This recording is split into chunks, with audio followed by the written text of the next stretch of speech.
እልባት ያጣው የመካከለኛ ምስራቅ ግጭትና በጉጉት የሚጠበቀው ሁለተኛው ዙር የአሜሪካና የኢራን ሰላም ንግግር። በመካከለኛው ምስራቅ የተከሰተው ግጭት ጦርነት ውስጥ ለገቡትና ዳፋው ለደረሰባቸው አገራት ብቻ ሳይሆን ለተቀረው ዓለም ጭምር ግራ አጋቢ ክስተት ሆኖ ቀጥሏል።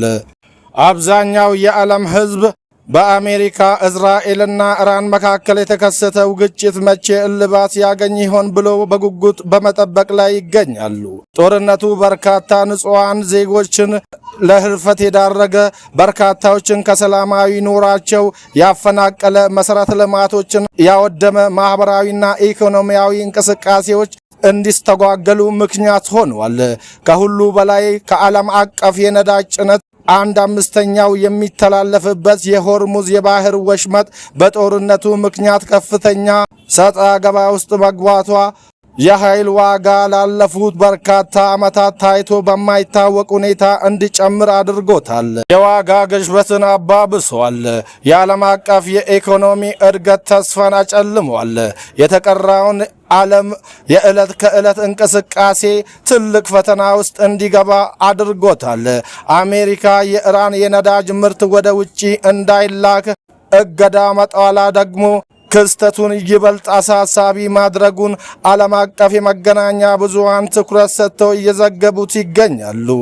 9ኛ ሳምንቱን የያዘው የመካከለኛው ምስራቅ ግጭት መጨረሻው ምን ይሆን የሚለው ጥያቄ ለጊዜ ማንም ሊመልሰው ያልቻለው ጥያቄ ቢሆንም እንደ ወትሮው ሁሉ አሜሪካንና ኢራንን ለማቀራረብ ጥረት በማድረግ ላይ የምትገኘው ፓኪስታን ዛሬ ሁለቱንም አገራት ዳግም ለማሸማገል በዝግጅት ላይ ትገኛለች። የኢራን የውጭ ጉዳይ ሚኒስትር አባስ አርኪቺ ለዚህ ጉዳይ ፓኪስታን መግባታቸውንም ቢቢሲ ዘግቧል።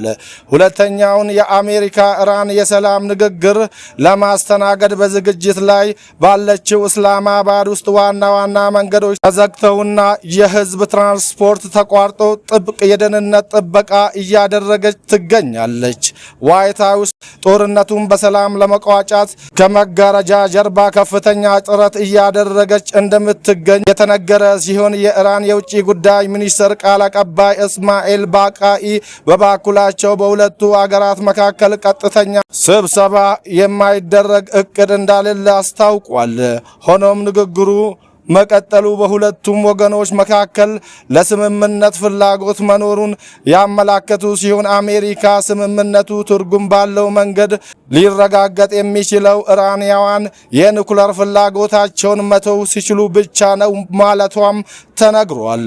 ፕሬዝዳንት ዶናልድ ትራምፕ አርብ ዕለት ለሮይተርስ እንደተናገሩት ዋሽንግተን ከማን ጋር እየተደራደረች እንደሆነ ለመግለጽ ፈቃደኛ ባይሆኑም አሁን በስልጣን ላይ ካሉ ሰዎች ጋር እየተገናኘን ነው ብለዋል። የዋይት ሃውስ የፕሬስ ጸሐፊ ካሮላይን ሌቨንቲ በበኩላቸው ባለፉት ጥቂት ቀናት በኢራን በኩል የተወሰነ መሻሻል መታየቱንና በዚሁ ቅዳሜና እሁድ ተጨማሪ ውጤት እንደሚጠበቅ ገልጿል።